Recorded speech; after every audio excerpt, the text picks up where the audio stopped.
esta novela y me he estado fijando, que yo las he leído algunas, no todas, pero casi todas, plantean temáticas diferentes, se mueven por escenarios diferentes, Francia, África, el Madrid de los años 70-80, México, ¿no? Con Frida Kahlo, pero tienen a veces, me ha llamado la atención que muchas de las novelas tienen heroínas femeninas. Mila y Dori y sus contrapuntos, Camille Claudel y Frida Kahlo, pero también Carol en El latido del Magreb, también era otra heroína femenina. Y yo me pregunto, ¿por qué es esto? ¿Lo haces porque te gusta mirar el mundo con ojos de mujer, con ojos femeninos? ¿Lo haces porque eres un hombre feminista? ¿Lo haces porque el feminismo vende más, porque las mujeres leen más que los hombres, que eso está ya demostrado? ¿O por desarrollar tu otra mitad, tu mitad femenina aristofánicamente hablando? ¿Por qué es? Bueno, sobre la pregunta que me haces sobre por qué escribo desde el punto de vista femenino, estaba escuchando los distintos motivos, pero yo creo que no es por ninguno de esos. Ajá. Y yo creo que es porque cuando yo empecé a escribir contigo, en el taller literario de Jorge Eduardo Benavides, yo pensaba que el escritor siempre escribía sobre sí mismo. Y entonces siempre interpretaba, ahí hacíamos muchos talleres, ¿no? Y siempre interpretaba, hacíamos muchos ejercicios, la gente leía sus ejercicios y yo siempre interpretaba que lo que leía uno era él, ¿no? Y entonces el profesor Jorge se enfadaba mucho conmigo, decía que no, estás completamente equivocado. O sea, no tiene por qué ser el protagonista el escritor, ¿no? Ni aunque comentes cosas que se parezcan a él, tiene por qué ser él, ¿no? Porque yo puedo contar cosas mías y después me puedo poner otros atributos que no son míos, pero que los pongo como si fuesen de mi personaje, ¿no? Y entonces él me insistió mucho en eso y como veía que yo siempre cometía ese error, me dice, haz un ejercicio, ponte a escribir en el lugar de una persona completamente opuesta a ti, ¿no? Y entonces dije, bueno, pues entonces voy a escribir como una mujer, voy a escribir como ejercicio literario, voy a escribir como si yo fuese un yo femenino, ¿no? Y bueno, y entonces al hacerlo, lo hice en un relato y él me dijo, aquí tienes una novela, olvídate del relato y aquí tienes una novela, desarrolla esta novela, ¿no? Y nada, entonces empecé a escribir en esa novela ya mucho más larga, que fue Tú eres azul cobalto, ¿no? Como un yo femenino, ¿no? Y entonces ahí descubrí muchísimas cosas, ¿no? Descubrí todas las cosas que, bueno, que igual decirlas hoy en día pues suenan un poco ya muy dichas, pero que hay que decirlas siempre, ¿no? Que la literatura parte del conflicto. Yo escribo desde el conflicto siempre, ¿no? Y en la mujer el conflicto siempre es mayor, ¿no? Creo yo. Siempre esa parte de una situación de desventaja, más, bueno, debe jugar un papel que se supone que tiene que jugar, muchas veces vinculado a la maternidad, sobre todo en otras épocas, también ahora. Para conseguir logros profesionales, pues tiene que trabajar mucho más que el hombre para que le reconozcan los mismos logros. Yo recuerdo, no sé, hablando con una amiga mía, dice, no, es que yo no puedo ir a un bar sola y a sentarme a tomar una cerveza. Digo, pero ¿por qué no? No, porque me siento incómoda, porque me miran, ¿no? Eso que puede ser una tontería, ¿no? Pero que también muchas pequeñas acciones o hechos, o volver sola a casa por la noche, o yo recuerdo una compañera mía en el trabajo que era mi jefa, y cuando íbamos por África venían a hablarme a mí porque se pensaban que ella era la intérprete, ¿no? Entonces, ese tipo de cosas, bueno, pues al final cuando te pones a escribir como mujer, empiezas a aprender todo eso, ¿no? Empiezas a aprender a tener otra mirada y a darte cuenta de que es más difícil todo como mujer, ¿no? Y eso me parece, literariamente, me parece mucho más interesante, ¿no? Esa frase que también leí en esa época, que la he recuperado para esta novela de Simone de Beauvoir, de la mujer no nace sino se hace, ¿no? La necesidad de construirse por encima de un prepapel asignado, ¿no? No sé, no es lo mismo que yo escriba en esta novela, por ejemplo, de un escultor que se llama Rodin, que es un hombre que ha sido reconocido internacionalmente y que todo le va de maravilla y que nadie duda nada de él, a escribir sobre una mujer que es tan buena como él, que fue alumna suya, pero también fue amante, y que todo el mundo decía que copiaba a Rodin, que Rodin le hacía sus obras, o que no tenía talento porque era todo imitación de lo que hacía y nunca fue reconocida, ¿no? Cuando no era así, ¿no? Sí, sí, claro. Entonces me parece mucho más interesante como ejercicio literario y en esa literatura que a mí me gusta, ese conflicto femenino. Otra cosa que en mi opinión destaca en tu arquitectura novelística es la alternancia de la acción, de la ficción, con reflexiones filosóficas y reconstrucciones históricas o geopolíticas. Yo no seré la implorante, por ejemplo, es, además de la historia de dos mujeres, una crónica de los años que van desde el mayo de 1968 en París hasta el año 2005 en España, pasando por la transición y la movida en el Madrid de los años 70 y 80. ¿Crees que una novela es un buen vehículo para exponer ideas políticas o filosóficas, discursos que son, en cierto modo, ajenos al relato? ¿No temes que el planteamiento discursivo entorpezca o ralentice un poco la acción? Bueno, sí es verdad que mis novelas son así, ¿no? Mis novelas hay una parte histórica importante, en las novelas africanas. En el latido también. En el latido del Magreb lo hay, en tal vez Dakar también, una parte cultural, filosófica, que a veces hay momentos en que no sabes si estás leyendo un ensayo o una novela, ¿no? Eso es cierto que sucede en mis novelas, sucede adrede, es una influencia de un escritor que yo sigo mucho que se llama Kaplan, ¿no? Que me encanta sus ensayos geopolíticos, ¿no? Y esta novela también es muy importante, porque esta novela es súper importante. Hay dos personajes, Mila, la tía nacida en 1950, Dori, la sobrina nacida en 1970, y las épocas, sobre todo la época que vive Mila, es fundamental en la novela, ¿no? Entonces tenía que ser así, teníamos que mostrar ese mayo de 68, esos años de la movida, porque son los que configuran el carácter de Mila, ¿no? Entonces, lo tiene bastante configurado porque tiene mucha personalidad. Sí, tiene mucha personalidad, sí. Pero si tengo miedo de que entorpezca o no, hay opiniones para todos los gustos. Hay gente que ha leído El latido del Magreb y me ha dicho que sí, que le entorpece. Que dice, ay, se me hacía un poco pesado la parte, no todo el mundo, se me hacía un poco pesada la parte histórica. Otros que me decían, me encantó la parte histórica y se me hacía más pesado la parte de ficción. Y otros que me decían, no, hay una simbiosis magnífica entre la parte histórica y la parte de la ficción, ¿no? Y como nunca sabes cómo una novela va a gustar yo lo intento hacer de la manera que la simbiosis sea lo más ligera posible, ¿no? Pero bueno, después cada lector es un mundo y cada uno se fija en lo que se fija. Pero para ti es importante. No, fundamental, para mí es fundamental. Y sobre todo en esta novela, en las africanas también. El tercer elemento que me gustaría resaltar es el instinto de superación, de supervivencia, de lucha por conquistar espacios que muestran todas tus heroínas en un mundo dominado por los hombres y en unas sociedades conservadoras, cuando no puritanas. Háblanos un poco de esto. Sí, también, claro, sí, son luchadoras, son luchadoras. Lo decía Andrés, ¿no? Que lo que decía Philip Roth, ¿no? Que todos los escritores tenemos 4 o 5 temas de los que escribimos siempre, ¿no? Y evidentemente este es uno de ellos, ¿no? Siempre todas las mujeres y los hombres, las mujeres y los hombres, siempre tratan de luchar por por un conservadurismo, por una libertad, más bien por un intentar ser ellos mismos, ¿no? Por intentar conseguir ser ellos mismos, ¿no? Lo hay en personajes femeninos, lo hay en personajes negros, lo hay en personajes homosexuales también. Quizás esas minorías, ¿no? que necesitan, yo diría, luchar contra la única verdad, ¿no?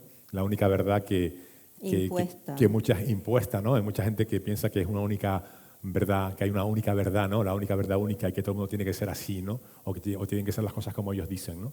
Y eso sigue pasando hoy en día, lo vemos constantemente y pasaba mucho más en el pasado, ¿no? Entonces quizás,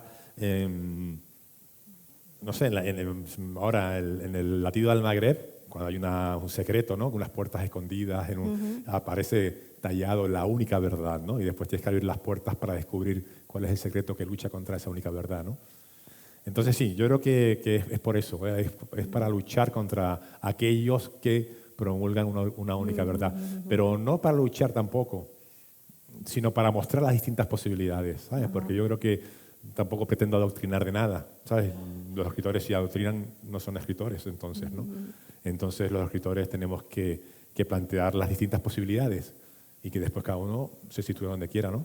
Y yo creo que yo hago eso, por lo menos poner otras posibilidades distintas de la única verdad, ¿no? Que piensan muchos. Bien. Otra cosa que también he notado es que el paso del tiempo y la vejez que acecha asoman a veces en tu argumentario.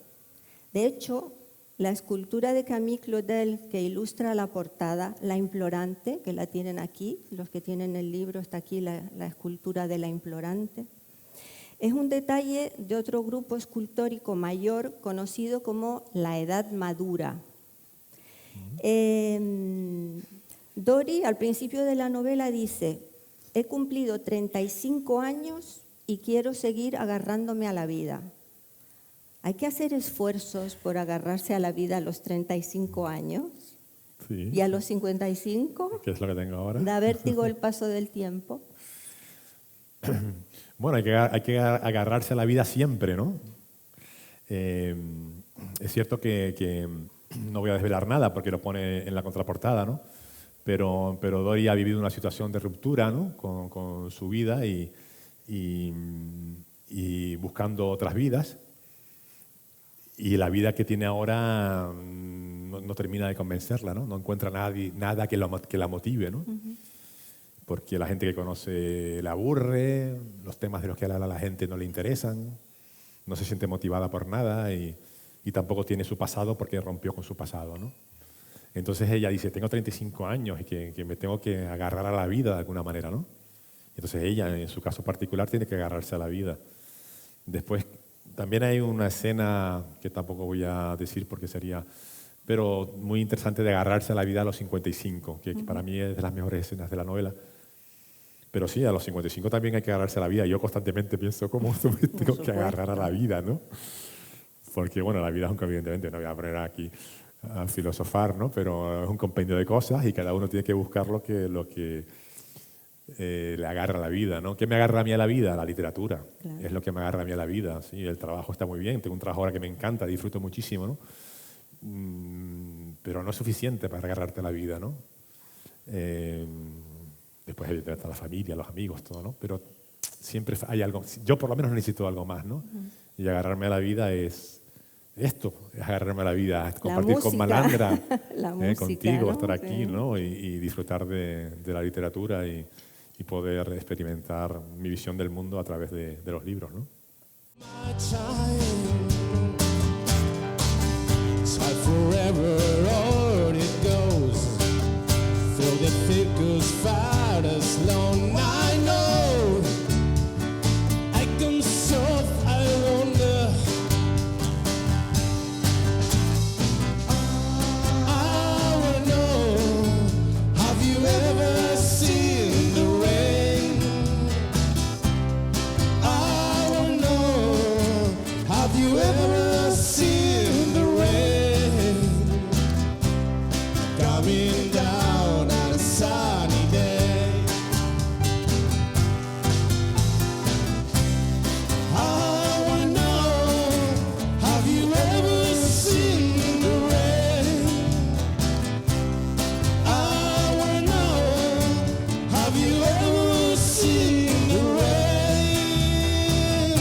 Pues con esta canción ingresamos en los años 68-70, que son muy importantes en la novela.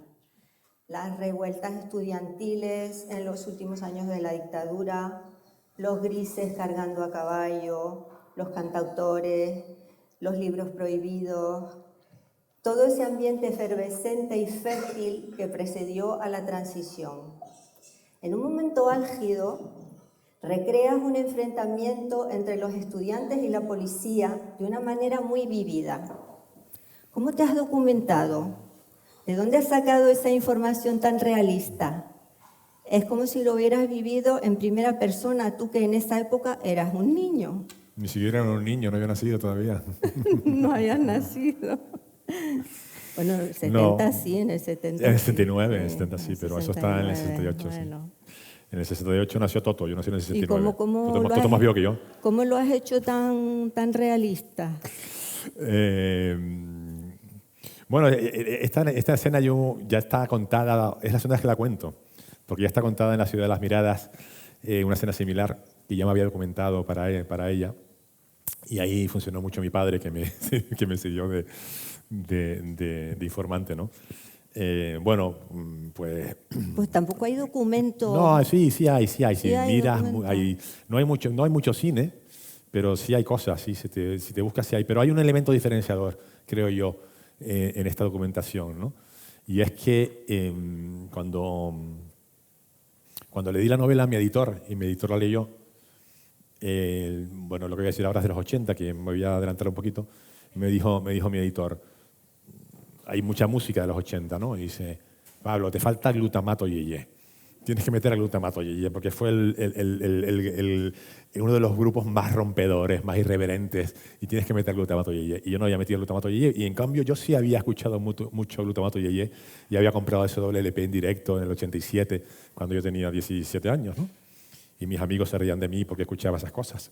Porque ellos escuchaban el rock sinfónico y los que escuchábamos glutamato yeye éramos unos perdidos, algo así, ¿no? Y entonces me puse a buscar y encontré en internet al guitarrista de glutamato yeye que había creado una SGAE, una nueva SGAE que se llama Seda, ¿no? Y entonces se me ocurrió escribir, me metí en la página web de Seda y le escribí a Seda, ¿no? info@seda.es. Ahora soy un escritor, no sé qué, canario, me gustaría hablar con Patacho, tal, no sé qué, no sé cuánto. Al día siguiente me estaba escribiendo Patacho, ¿no? Patacho es el guitarrista de Glutamato Yeye, ¿no? Y me dice, Pablo, que aparte es de Las Palmas, me dice, Pablo, me ha encantado hablar contigo. Y esto fue hace 3 meses, porque ya la novela estaba terminada. Y entonces quedamos, hicimos una vídeo y fue fantástica. El tipo fue un tipo extraordinario, ¿no? Y él me dijo, tienes que hablar con otro tío que se llama Ramón García del Pomar, ¿no? Que fue el programador de la sala Rocola. Rocola sale mucho en la novela, ¿no? Él es muy amigo mío, habla con él, ¿no? Y me dio el teléfono, ¿no? de Ramón García del Pomar, llámalo. Y entonces, lo cuento así un poco largo porque realmente fue súper emocionante, ¿no? Y entonces, bueno, pues estaba un día en casa, iba a ir a trabajar por la tarde y le escribí un WhatsApp en mi casa y cuando bajo el ascensor y llego a la calle, para ir caminando al trabajo, el tipo me hace una videollamada, el Ramón García del Pomar y me dice, Pablo, aquí estoy para lo que necesites y tal, no sé qué. Digo, espera, digo, estoy en videollamada, además, una persona que yo no conocía, ¿no? Digo, oye, espera un segundito que llegue al trabajo y me conecte, ¿no? Entonces llegué al trabajo, esa tarde no trabajé, evidentemente. Me conecté y le digo, mira, es que el personaje de mi novela, la personaje de Mila, nació en el 50, nació en el 50, vivió el mayo del 68 en Madrid y en París. Y el tipo me dice, yo nací en el 50, viví el mayo del 68 en París y en Madrid. Y digo, coño, pues tú eres el personaje de mi novela. ¿Sabes? Y eso fue como a las 5 de la tarde. Acabamos a las 11 de la noche. A las 11 de la noche. El tipo era un emocionado de la vida. Y claro, se encontró con otro emocionado, que era yo, ¿no?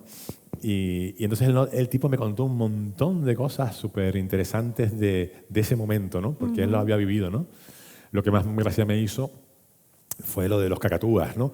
Como que, claro, yo también estaba intentando entender en esa época lo que era, en el mayo del 68, lo que era un trotskista, un maoísta, un comunista y un socialista, ¿no? Que eran como los 4 grupos que estaban metidos en todas las revueltas estudiantiles de la universidad, ¿no?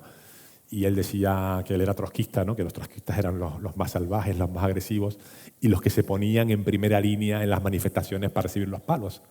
Y los que se ponían atrás eran los comunistas y los socialistas, ¿no? Que eran los cagados, ¿no? Y entonces a eso los llamaban los cacatúas, ¿no?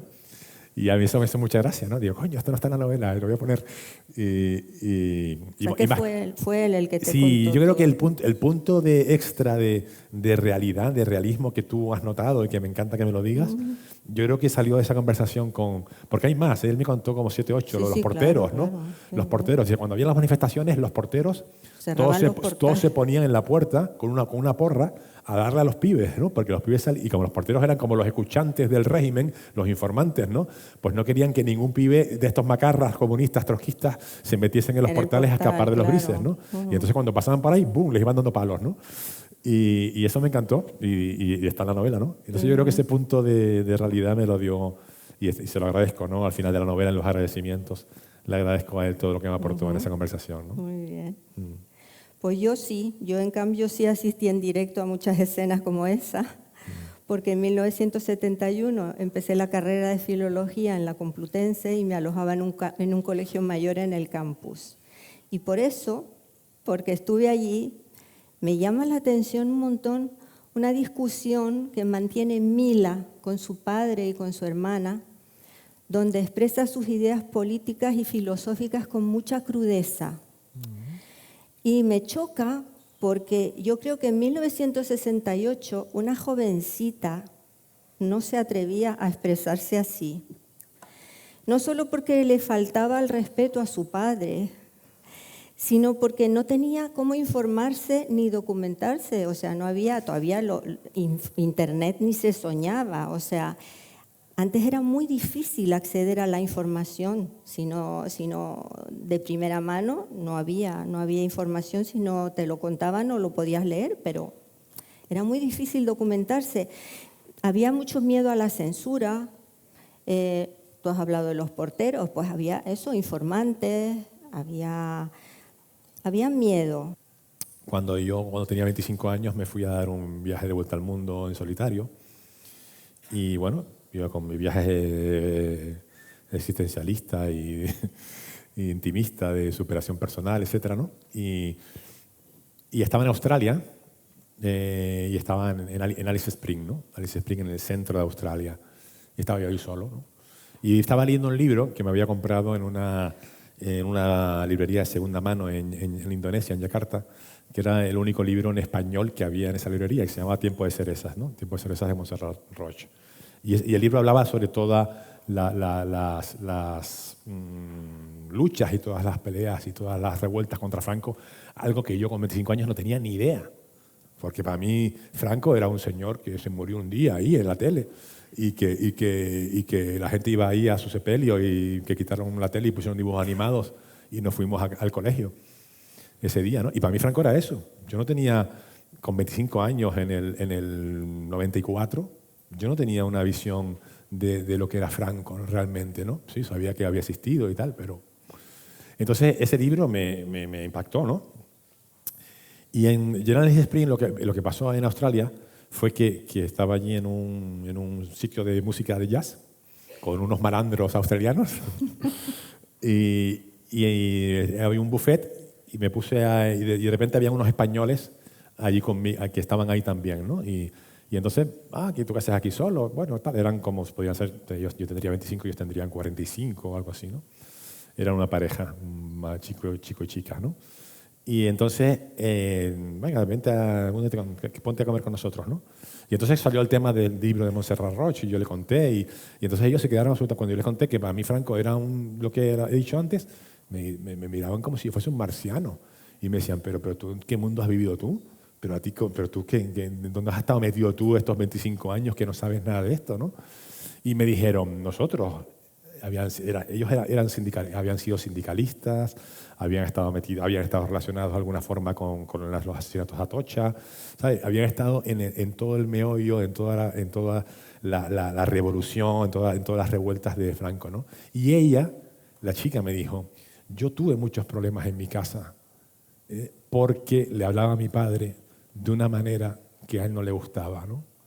Y esa experiencia que tuve hace 25 años, que siempre me ha marcado y siempre la recuerdo, fue lo que hizo que yo decidiese mantener esa discusión. Digo, pues mira, lo voy a hacer, aunque a gente le suene que no era verdad, lo voy a hacer por homenaje a esta mujer. Porque yo no sé qué tipo de discusión tuvo ella con su padre, no sé si tan fuerte como la que tiene Mila, pero ¿no podría haber una persona, una chica distinta que fuese capaz de criticar al padre así? Recuérdanos qué pasó en Francia en el 68. ¿Fue un movimiento espontáneo o fue algo más soterrado, larvado que fue saliendo? Bueno, efectivamente hay un elemento de intriga, ¿no? Se pretende que el lector piense eso. Hay varias intrigas, sí, hay varias intrigas, pero sí. no las decimos. Se pretende que el lector piense eso y que después se descubra, ¿no? Sí, Pero bueno, sí. eso ya que lo lean cada uno, ¿no? Bueno, es que es un, no sé, a mí me gustaría haber estado en ese momento allí, ¿no? Hombre, claro. En el mayo del 68, con todo lo que ocurrió, me cantaba, antes hablaba con Andrés, oye, la canción de Papá Cuéntame otra vez sale, sí, que sí sale la novela, aunque no la cantamos hoy, ¿no? Pero bueno, para mí es muy importante todo lo de mayo del 68, ya todos esos movimientos revolucionarios que hubo. Los cuento en Tal vez Dakar, el dadaísmo, el surrealismo. Hay un homenaje a la generación beat también en la novela, otros movimientos, el letrismo, que son todos movimientos revolucionarios que al final lo que han hecho han sido cambiar la moral de Occidente, ¿no? Y como el libro trata sobre eso, sobre el cambio de la moral muchas veces, ¿no? Creo que era importante narrar todo eso, ¿no? Todos esos movimientos que han cambiado la moral de Occidente. Por eso hablo de mayo del 68 de esa manera. Y hay un movimiento clarísimo, ¿no? Que identifica, que da los argumentos hacia mayo del 98. Pero bueno, lo dejamos así, hacia el 68 lo dejamos así para no decir nada más. ¿De dónde está contada la historia? ¿Con qué ojos? ¿Dónde está la cámara situada para contar la historia? Entonces, he notado que hay un narrador en primera persona para Dori, para el personaje de Dori, que resulta ser más reflexiva e introspectiva. Y luego, para la historia de Mila, aparece un narrador omnisciente. El narrador omnisciente es como Dios que lo ve todo, ¿no? Desde arriba, y lo cuenta desde una perspectiva, no entra en los personajes, ¿no? Y ese punto de vista neutro te permite introducir más acción. ¿Lo has hecho así para diferenciar las dos voces de los dos personajes? Sí, bueno, ya nos metemos en técnica literaria, bueno, pero ¿no? eso a la gente le aburre, eso nos interesa a los No, sí, desde luego, por supuesto, claro. Hay un personaje en primera persona y otro en narrador omnisciente, sí, por supuesto. Está hecho adrede, absolutamente, ¿no? La voz de ella es una voz interior, la voz de la sobrina es una voz interior que requiere, ella es una persona que está, bueno, pues encontrando su lugar en el mundo y requiere esa voz interior. Y la voz de Mila es un escaparate de lo que sucedió en los 70, en los 80 y cómo ella reacciona, ¿no? Entonces ahí cabía mejor la tercera persona, ¿no? Pero hay más recursos. Esta novela es distinta con respecto a mis novelas anteriores porque creo que está escrita de una manera diferente, ¿no? Hay capítulos muy cortos. Yo soy más de capítulos largos, aquí los capítulos todos tienen 3 o 4 páginas, ¿no? Buscando quizás una mayor inmediatez, ¿no?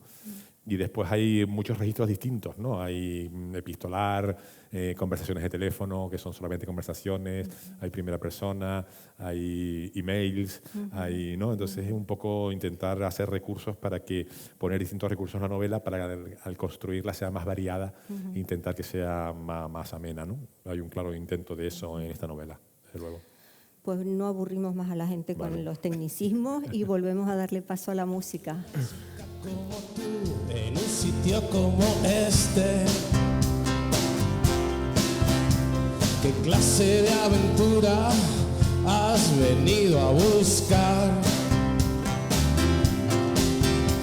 Los años te delatan, nena, estás fuera de sitio.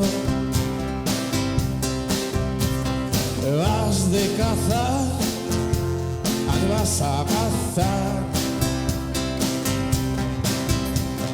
No utilices tus juegos conmigo. Mujer fatal, siempre con problemas. Mujer fatal, siempre con problemas.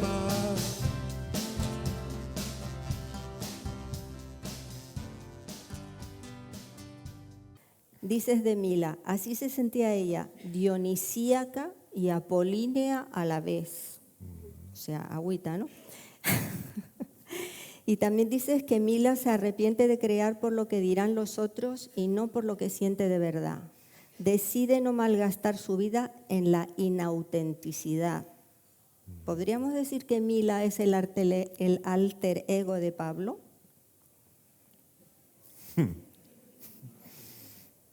Bueno, la novela trata sobre la búsqueda de la autenticidad, ¿no? Es la trama de la novela es esa, es la búsqueda de la autenticidad por encima de todo, ¿no?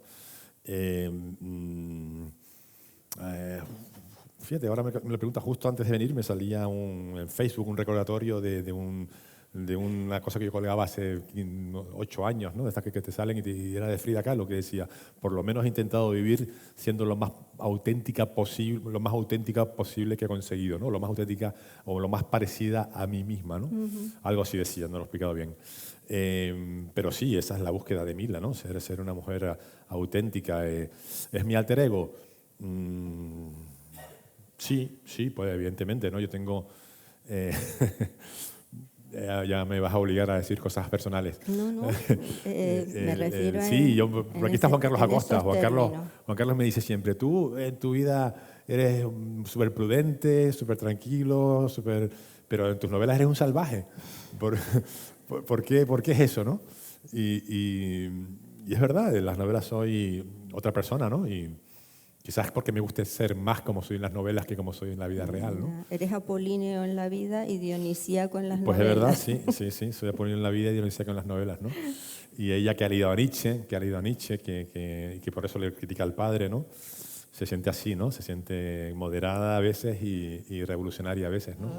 Le conté yo cuáles no serían mis penas, llorona, que el Santo Cristo lloró. Cuáles no serían mis penas, llorona, que el Santo Cristo lloró. Ay de mí, llorona, llorona, llorona, llorona al campo. Ay de mí, llorona, llorona, llorona, de un campo lirio. El que no sabe de amores, llorona, no sabe lo que es martirio. El que no sabe de amores, llorona, no sabe lo que es martirio. Esta novela está relacionada con la primera novela, ¿no? Con Tú eres azul cobalto. De hecho, Mila es el personaje que no se resuelve en Tú eres azul cobalto, ¿no? Entonces, cuando es una novela que surge porque los lectores me la piden, no pues porque yo pensara escribirla, no, nunca se me había ocurrido escribir la historia de Mila, pero en muchos talleres literarios, en talleres de lectura más que literarios, muchos correos que he recibido por email, comentarios de Facebook, me preguntaban siempre por Mila, ¿no? ¿Qué pasó con Mila? Cuéntanos la historia. ¿Por qué desapareció esa mujer hace 20 años? ¿Por qué cuando Dori le pregunta a los padres le dicen que esa mujer no existe, ¿no? ¿Por qué? ¿Por qué? Yo no lo sabía por qué. En la pandemia, lo he puesto en algún texto, en la pandemia, cuando estábamos encerrados, yo también acababa de cambiar de trabajo, estaba así un poco despistado, y me llegaron 2 mensajes consecutivos, 2 días seguidos, de 2 chicas que habían leído Tú eres azul cobalto, y las 2 me decían, ¿pero qué pasó con la tía Mila, no? ¿Qué pasó con ella? Y yo dije, bueno, pues quizás ha llegado el momento de contar la historia, que yo ya había prevenido algo, porque me había ido comprando biografías de mujeres artistas, porque pensaba que si algún día escribía la historia, Mila tendría que inspirarse en un artista igual que Doris se inspiró en Frida Kahlo, ¿no?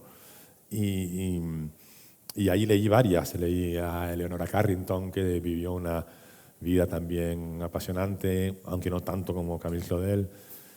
Remedios Varo, Tina Modotti, que fue una fotógrafa mexicana en la Segunda Guerra Mundial, Lu Andrea Salomé. Yo pasé el confinamiento solo en casa leyéndome a esas 5 historias, ¿no? Entonces convivía con ellas, ¿no? Y era una situación extraña, ¿no? Pero al mismo tiempo era interesante, porque ellas conformaban mi universo en ese encierro, ¿no?, que teníamos, ¿no? Y la última que leí fue Camille Claudel, ¿no? Y dije, hostia, esto tiene todo el drama. La historia de Camille Claudel tiene todo el drama posible. O sea, no hay un drama mayor que este, ¿no? Digo, evidentemente Mila se va a inspirar en Camille Claudel, ¿no? Y claro, y después en la novela trata sobre Dori, que está buscando a Mila, ¿no? Entonces, evidentemente vuelve a salir Frida Kahlo, vuelve a salir La Llorona, ¿no? Y entonces, en un momento, ellas piensan si hay una especie de hermandad entre todas esas mujeres que han intentado ser ellas mismas, pero que no han podido, ¿no? Y bueno, y ya está, no voy a decir nada más. Esa hermandad de 4 mujeres que han vivido vidas paralelas y que, de alguna manera, todas se sienten la misma, ¿no? Todas se sienten la misma. Además hay una relación con la maternidad que no vamos a desvelar, pero también hay una relación con la maternidad. Sí, pero para eso hay que leer la novela. Pues nada más. Pues muchas gracias, Pablo, por contar conmigo. Muchas gracias a Malandra por su música. Muchas gracias, Ana, por la charla. Muchas gracias a Malandra. Nos va a tocar otra canción, ¿eh? No se crean que... Y nada, un placer, la verdad. Es una maravilla.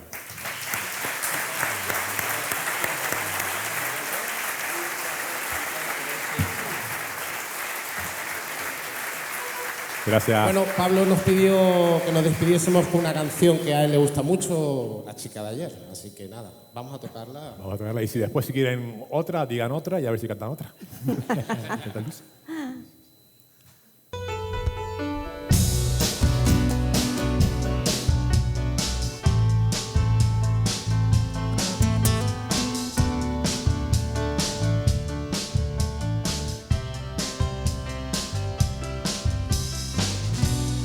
Un día cualquiera, no sabes qué hora es. Te acuestas a mi lado sin saber por qué. Las calles mojadas te han visto crecer. Y tú en tu corazón estás llorando otra vez. Me asomo a la ventana, eres la chica de ayer. Jugando con las flores de mi jardín. Demasiado tarde para comprender. Chica, vete a tu casa, no podemos jugar. La luz de la mañana entra a mi habitación. Tus cabellos dorados parecen el sol.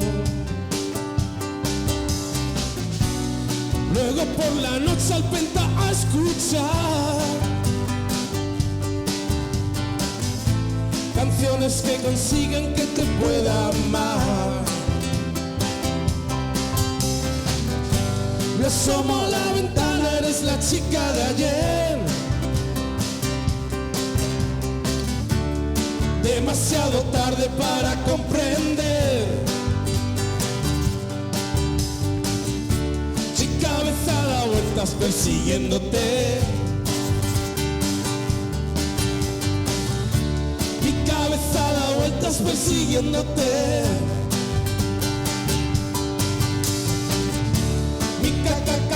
Cabeza da vueltas persiguiéndote. Mi cabeza da vueltas persiguiéndote. Mi cabeza da vueltas persiguiéndote. Mi cabeza da vueltas persiguiéndote. Cabeza da vueltas persiguiéndote, persiguiéndote. Cabeza da vueltas persiguiéndote.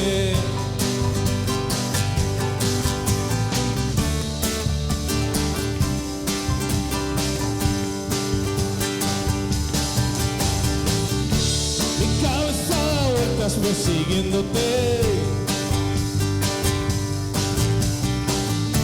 Mi cabeza da vueltas persiguiéndote. Mi cabeza da vueltas persiguiéndote.